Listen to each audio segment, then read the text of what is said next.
E esta casa, como tantos outros núcleos cristãos no Brasil e no mundo, estão com a presença do Cristo.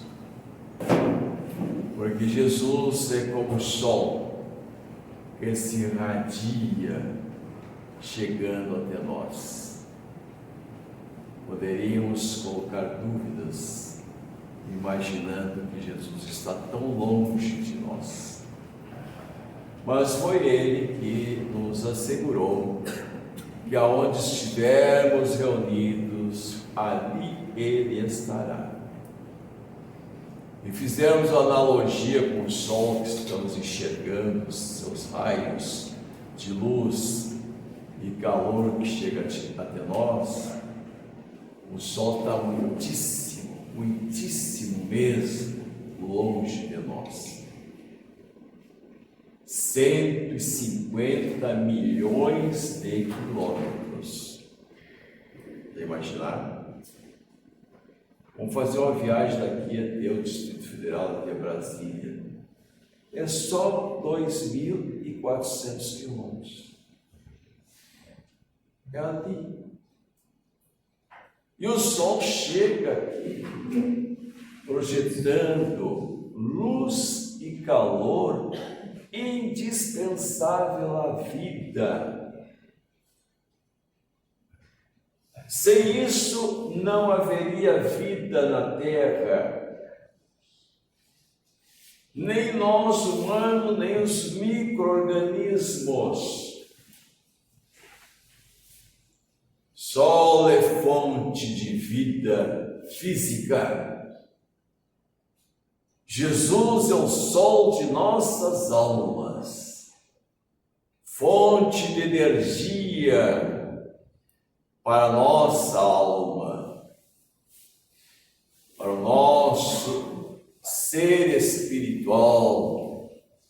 Nós somos um ser espiritual e recebemos energias da projeção de Jesus, porque é Ele que dirige o nosso planeta.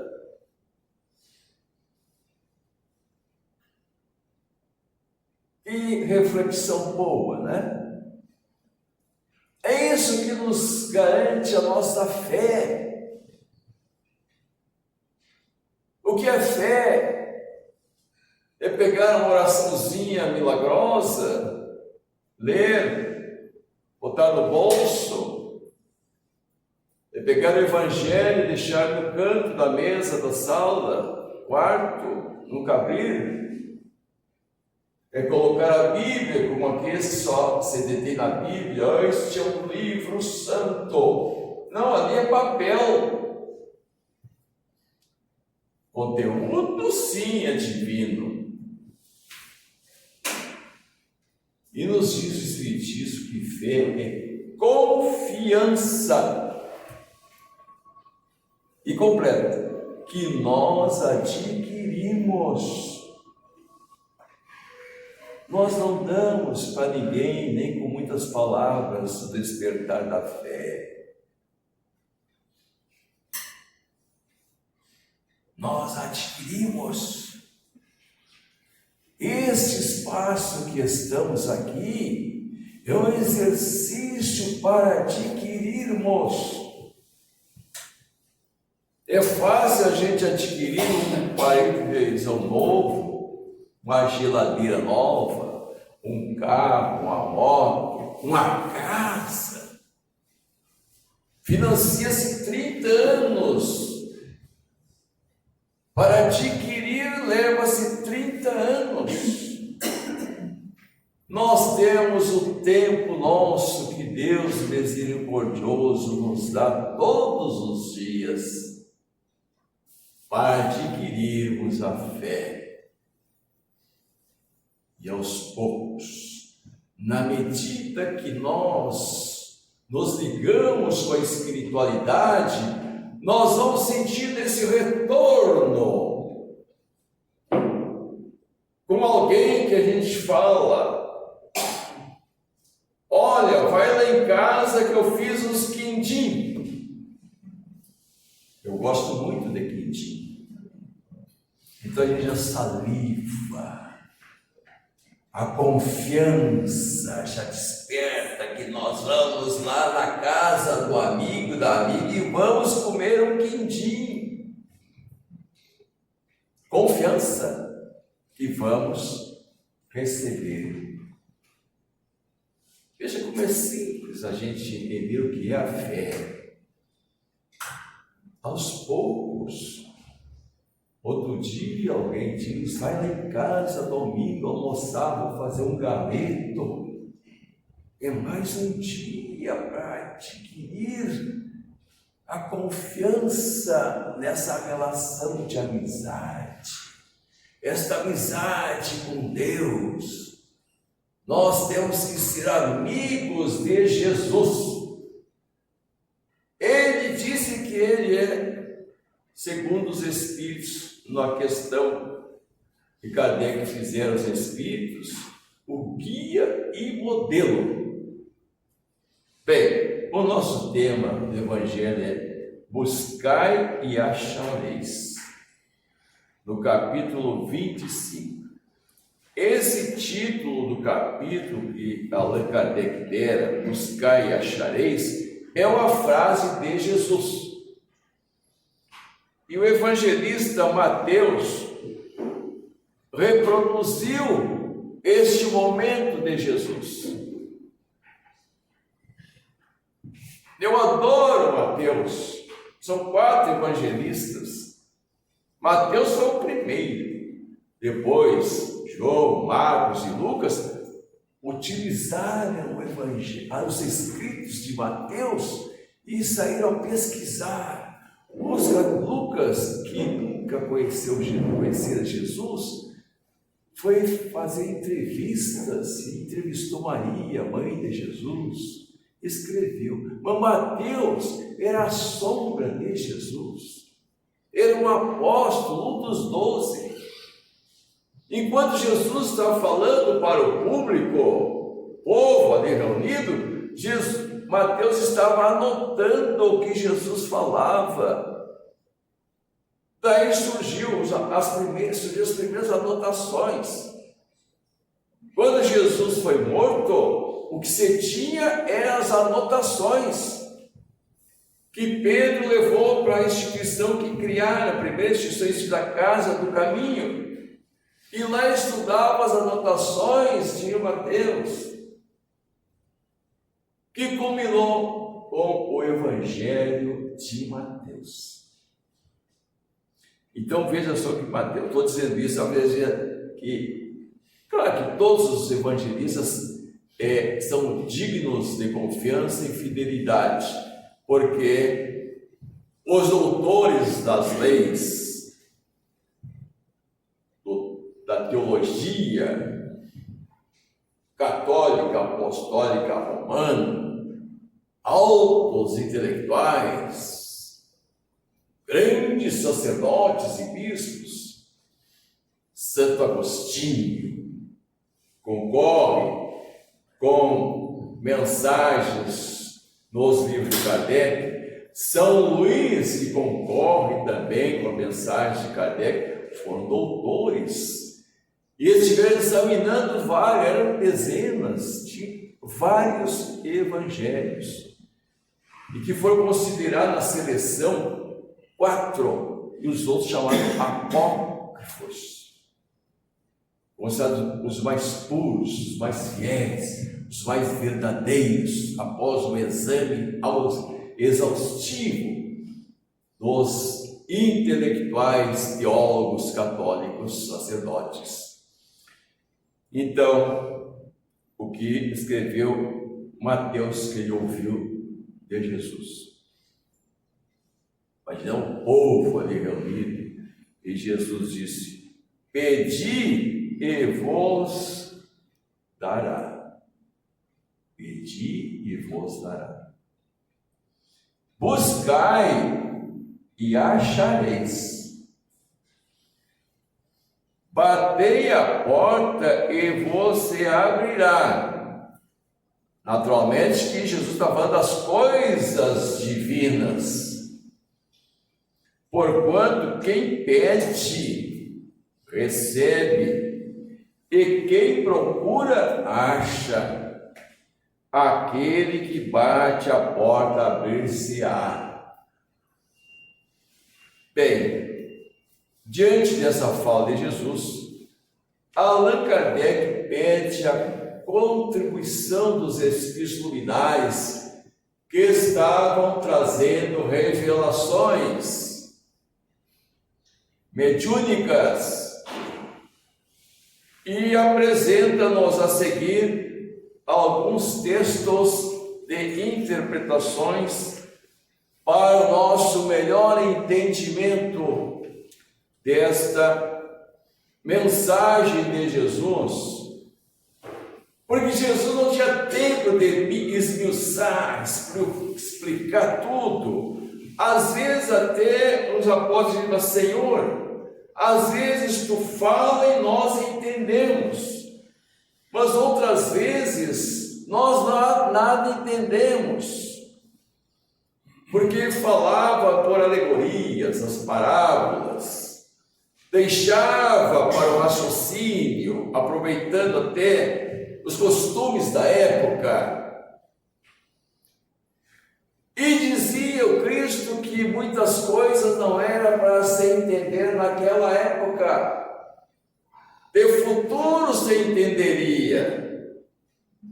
Por isso que um determinado momento espetacular, que se acirravam as perseguições a Jesus para prendê-lo e, como todos conhecemos, levá-lo à pena de morte por crucificação, que era para os crimes hediondos.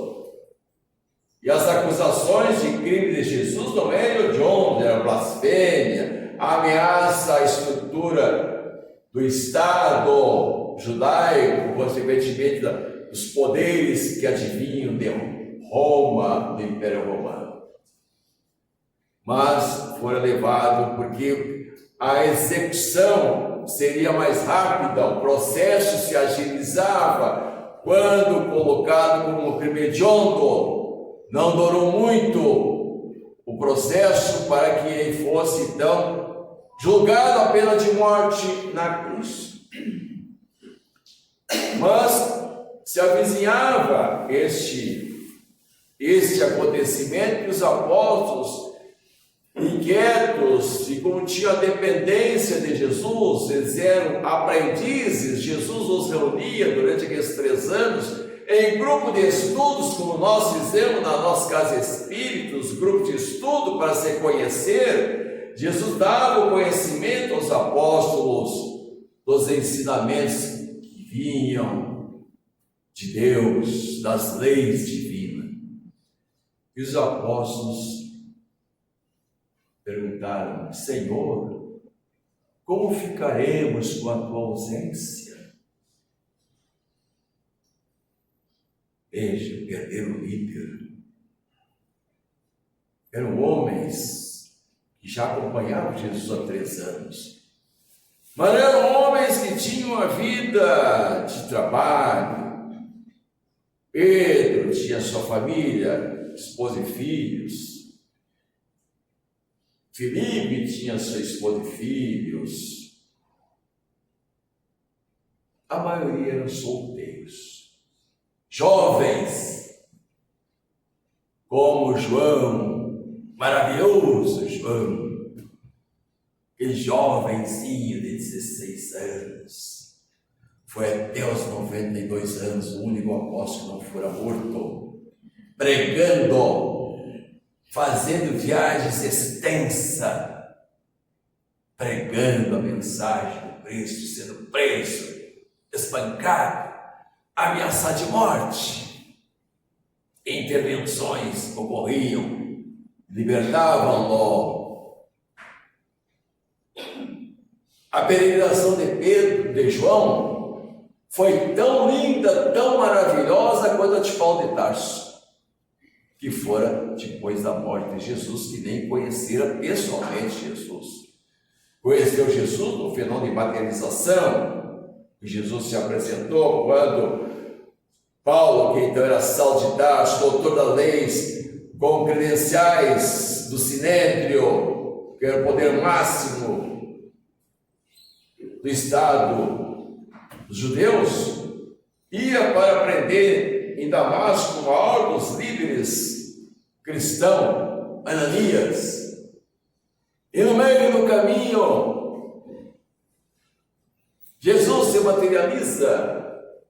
E aí nós vamos relatar, vocês vão lá no Evangelho, que vocês vão ver toda a cena linda, maravilhosa. Só disse: Paulo, Saulo, Saulo, por que tu me persegues? E ele viu Jesus no meio de uma luz intensa que o cegou, e ele cai do cavalo cego, e etc, etc, no desfecho lindíssimo. E João fez o trabalho à semelhança de Paulo. É só nós lermos no livro de Emmanuel, há 2000 anos. Porque o Emmanuel, mentor espiritual do Chico, ele é um profundo conhecedor do Novo Testamento. Ele vivera na época do Cristo, como um senador romano. E nesse livro Paulo e Estevão também nós vamos encontrar maravilhas de relatos do cristianismo nascente. Se a gente ler detidamente há 2000 anos e Paulo e Estevão, a gente espírita não fica fanático, porque fanatismo nos cega. Não. Esse relato nos clareia, nos amplia a nossa visão e desperta com profundidade o nosso sentimento de cristãos, espíritas. Amigos, então, vejamos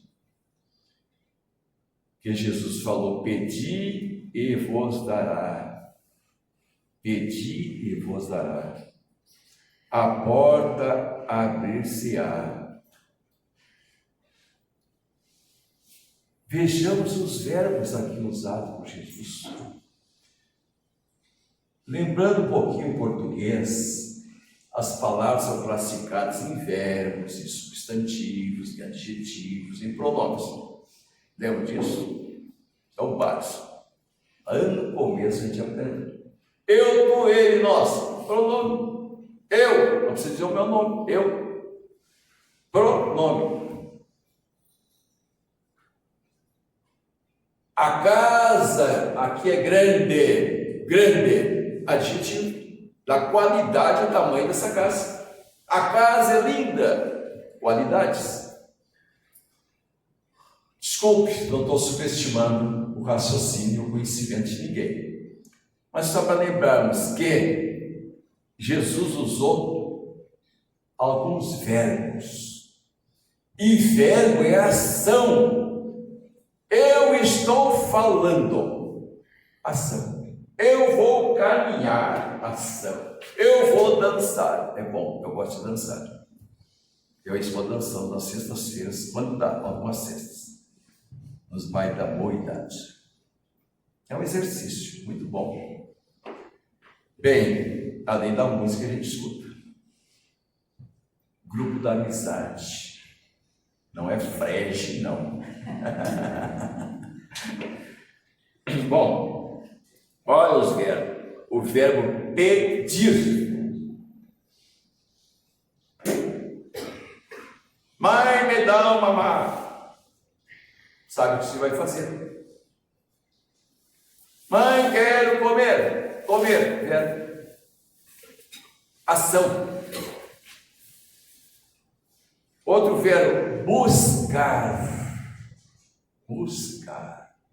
Eu vou buscar melhorar minha vida financeira. Como? Deitado em berço esplêndido? Não. Vai ter que dormir menos, deixar o celular de lado, a televisão reduzir, a festa deixar e a coisa eu sempre dizia para os filhos, eu tenho 5 filhos. Aí um dizia, eu estou ganhando pouco. Mas por que é? Por que é? É o que me paga. Tem uma regra básica para ganhar um pouquinho mais. Qualificar-se mais. Estude mais. E com 5 filhos, você tem que imaginar que uns são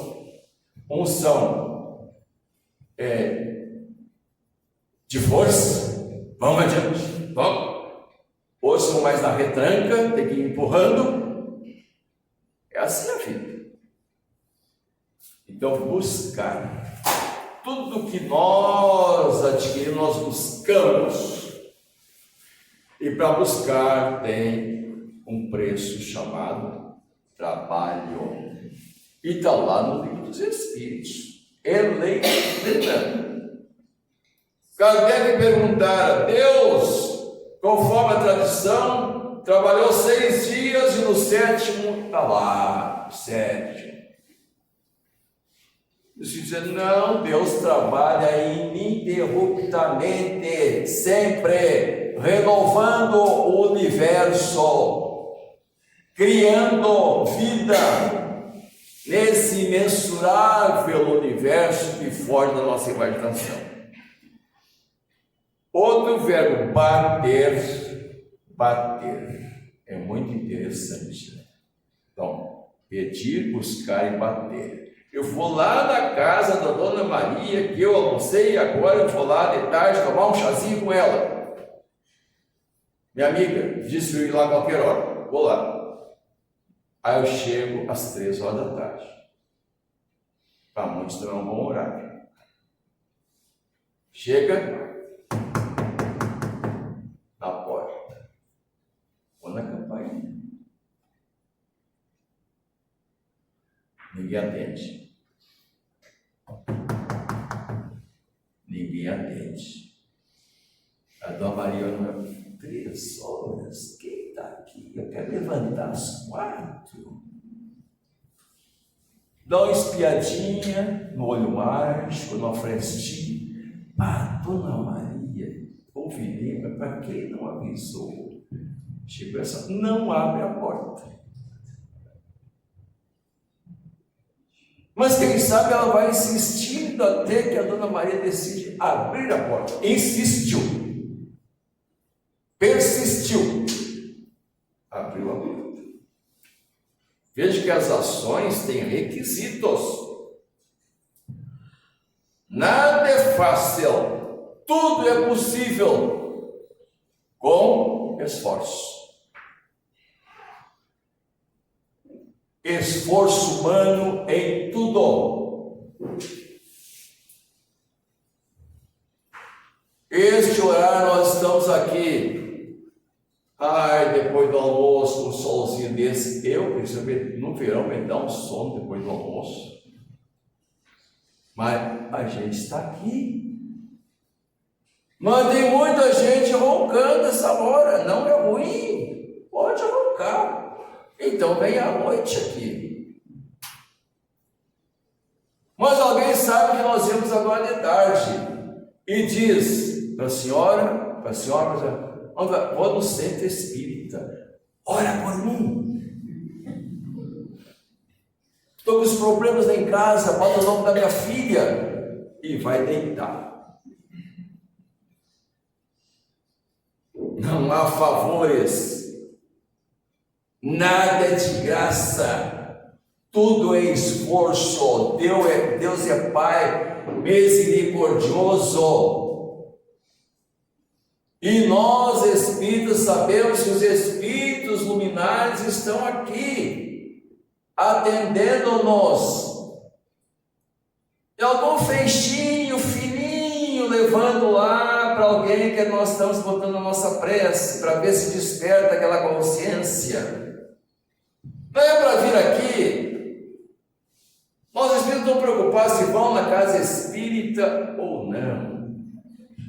Tem dezenas de núcleos cristãos e até não cristãos, mas que busquem um espaço desse para se encontrarem com Deus.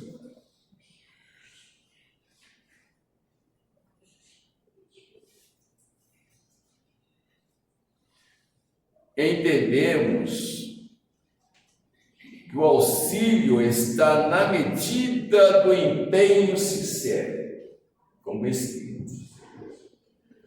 O auxílio está na medida do nosso empenho sincero.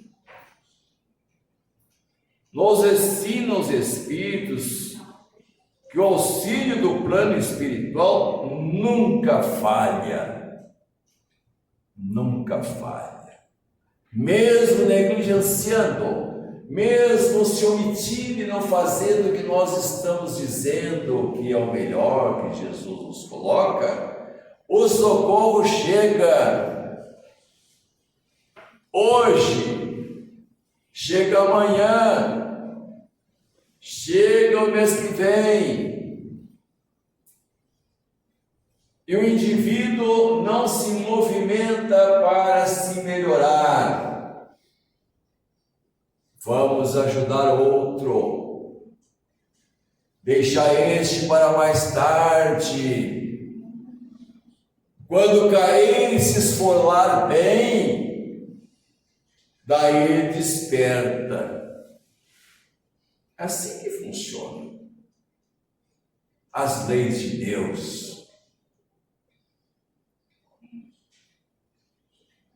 Então é preciso nós agirmos para também melhorar-se.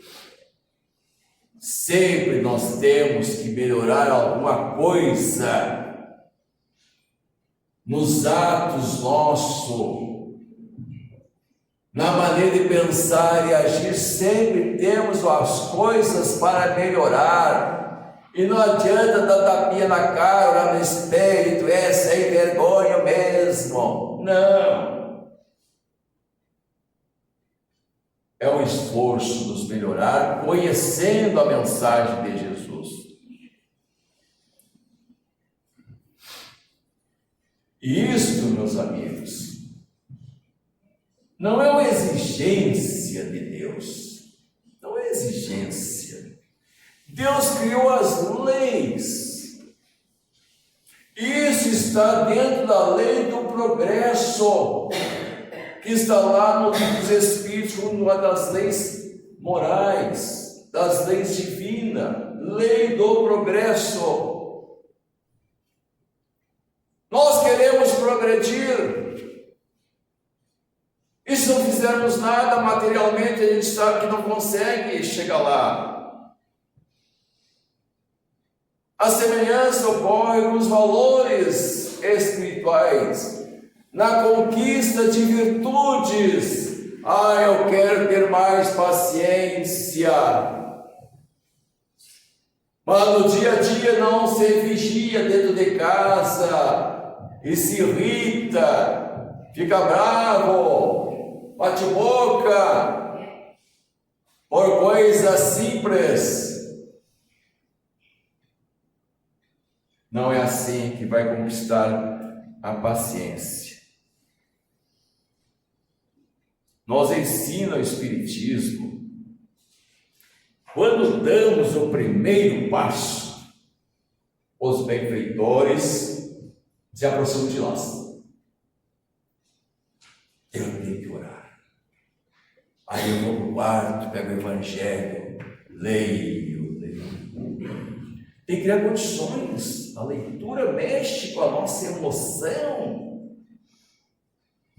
E nos sentimos tocados naquele instante de emoção para falar com Deus. Ó Senhor, dá-me calma. Uma oração que tem aqui que é linda, eu adoro essa oração. Até vou pedir uma cópia dela. Dai-me calma,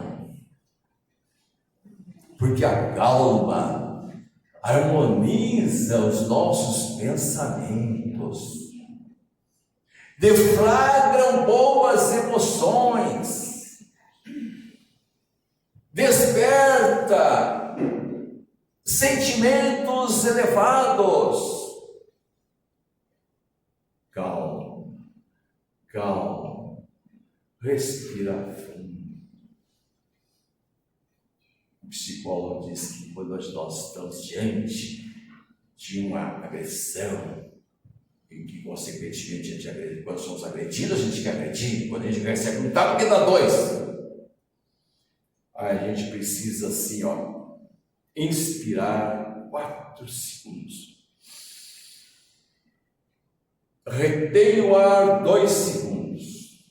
E depois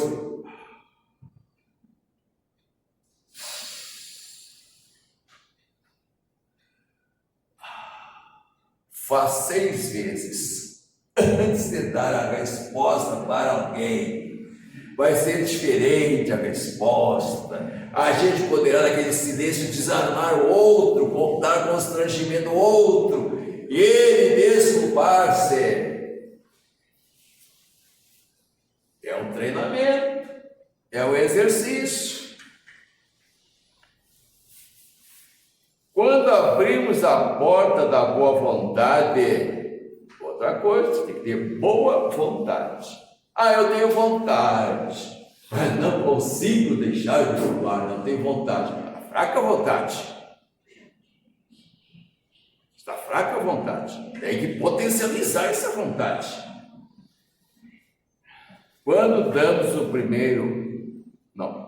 quando abrimos as portas da boa vontade com vigor, o amparo chega. Quando nos movemos para o bem, o céu se multiplica nossas forças. Veja, nos movimentarmos para o bem, a espiritualidade potencializa nossas forças. Em resumo, olha o resumo. O resumo é muito bom. Fecha tudo. Deus nos ajuda. Mas não tem dúvida. Deus nos ajuda. Mas, quando tem a palavra mas, eu já, mas não nos substitui. Há coisas que nós temos que começar a resolver e depois pedimos forças para prosseguir com coragem, com ânimo. Dirimir antipatias, por exemplo. A gente tem antipatia para um familiar, para um vizinho, para um colega de trabalho, por alguém na nossa vida de relação. A gente precisa dirimir. E se a gente se esforça e ora, na nossa oração a gente bota aquela pessoa, aquele chefe que pega no nosso pé. Vou dar uma dica para vocês, que eu já fiz isso longamente, demora, e a gente ora. A gente não coloca muito entusiasmo, orar para aquele cara chato, que me complica, está puxando meu tapete. Ore, e ore, até que comece a sentir uma coisa boa. Bota a imagem dele, a fotografia dele na nossa mente, ora. Luz e paz no nosso relacionamento. Chegar na porta do chefe, eu vi lá, cheguei orando já na porta, ficava esperando ele atender, ficava orando e olhava aqui assim, testa dele orando, luz e paz, eu quero te amar. Mas o cara quase corria, me aloprava, assim, quase corria, que ele estava aguardando ele para despachar um documento. Esse indivíduo se tornou um dos melhores amigos meus. Me ajudou em cursos que eu queria fazer, me estimulou, me facilitou horários para que eu pudesse fazer curso. E tem um episódio muito interessante. Eu estudava na Universidade Federal de Santa Maria, fazendo cursos, e na avenida tem um pessoal fixa em carro, professor, estudando em carro, fica lá com o dedo pegando, pedindo uma carona para ir para o centro da cidade, dá uns 12 quilômetros. Eu já perto do meio-dia, eu tinha que chegar até 1 hora do meu trabalho, e aí parou o carro com a senhora. Era professor, sentei, tá? O cara vai conversar. Ele era professor. E aí eu disse, que bom, senhor, cara, eu tinha que chegar até a 1 hora do meu trabalho. Mas já você trabalha? Ele disse assim. Meu esposo, ele deu lá. Quem é ele? Era aquele cara. Era aquele que pegava o meu pé. Aí eu disse, sim, conheço muito ele. E disse para ela, a esposa dele, boa pessoa. Aquela lá era boa pessoa, mas se tornou uma boa pessoa mais tarde. Mas a senhora não promete com ele que a senhora me deu uma carona, que a senhora me encontrou aqui na universidade. Eu não sei até se ele sabe. Mas, dali uns dias, ele já dava mais ameno comigo, as minhas orações estavam. Aí eu insisti. Uma hora vai dar certo. Jovinha, minha esposa, me disse que deu uma carona. Aí ele fala, você está estudando, meus parabéns. Olha, Paulo apoio meu. Horário que eu precisar também, de manhã, etc.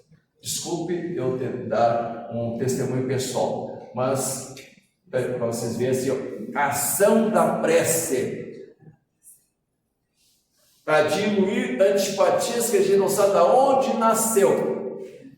A gente, na caminhada, encontramos vizinhos, familiares, na oficina de trabalho, desafetos do passado que nós reencontramos para estabelecer uma paz e o amor, que são as leis sublimes da construção evolutiva.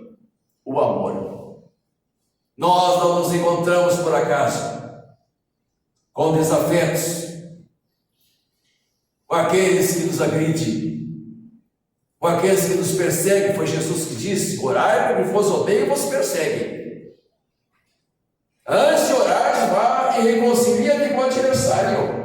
A oração não pode ter mágoa no coração para quem ora.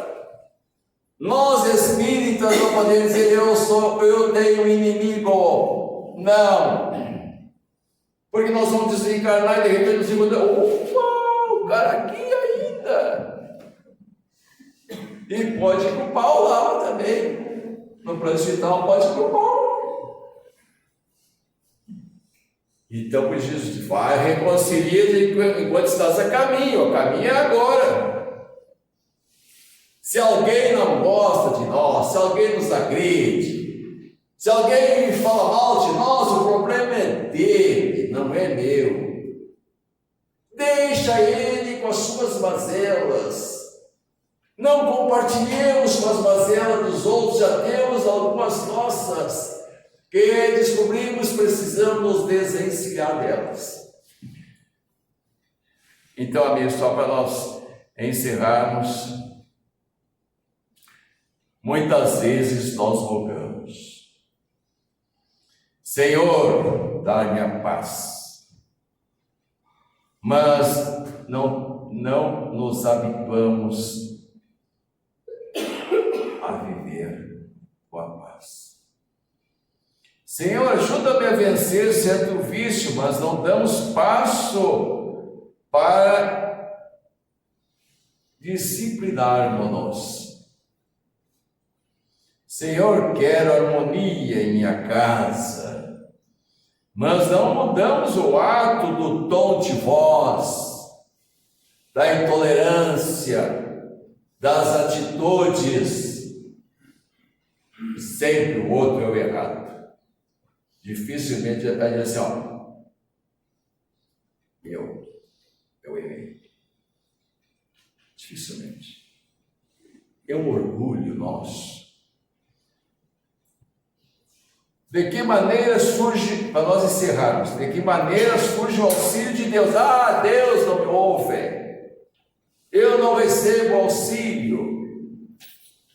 Olha a sutileza do auxílio de Deus, olha a sutileza da presença de Jesus em nossas vidas, através de uma ideia que nos surge em algum momento. Às vezes deitamos, irritados, aborrecidos, tristes, vamos dizer, e dormimos, levantamos mais suaves. Ideias, durante o sono, dorme o corpo. Espiritualmente, nós estamos participando da vida espiritual. Aí vem a explicação e diz: eu sonhei. Eu sonho esse momento de desprendimento do corpo. O auxílio vem por uma pessoa amiga que aparece nos dando sugestão. A gente fecha os ouvidos para o que o amigo diz. A amiga nos orienta. O auxílio chega através de uma oportunidade inesperada. Oportunidade de ajudar alguém. Estamos na rua, passa alguém por nós, pede um troquinho. A gente não dá nem uma moeda. E no fim de semana paga R$100 para uma pizza. Dá uma moedinha. Ah, vai usar droga? O problema é dele, não é meu.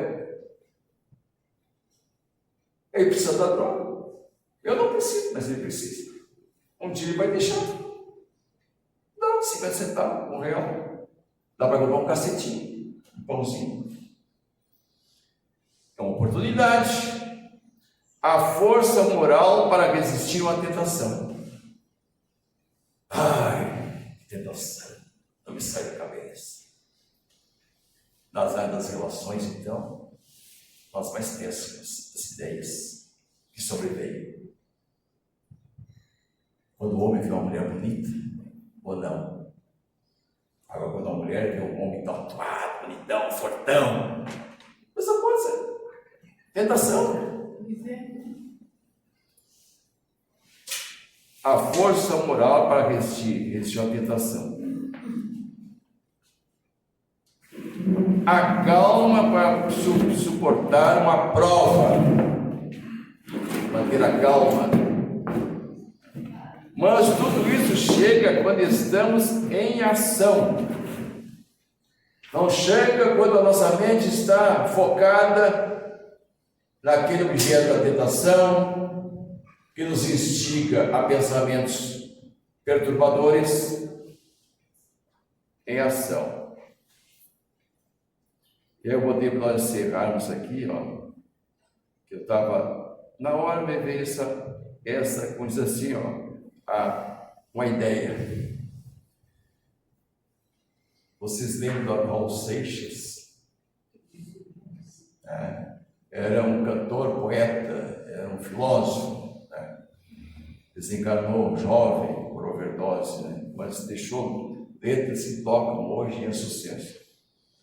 E ele olhava para as pessoas, que as pessoas estavam com a boca escancarada, cheia de dentes, esperando a morte chegar.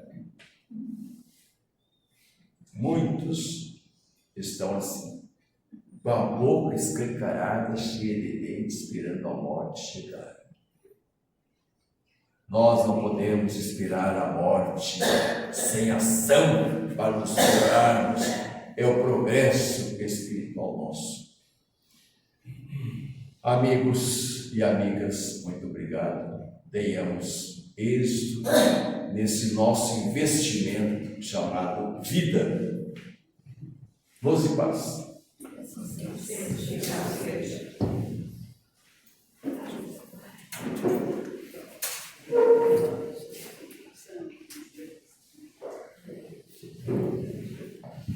Queremos agradecer a palestra dessa tarde. Esperamos encontrá-lo novamente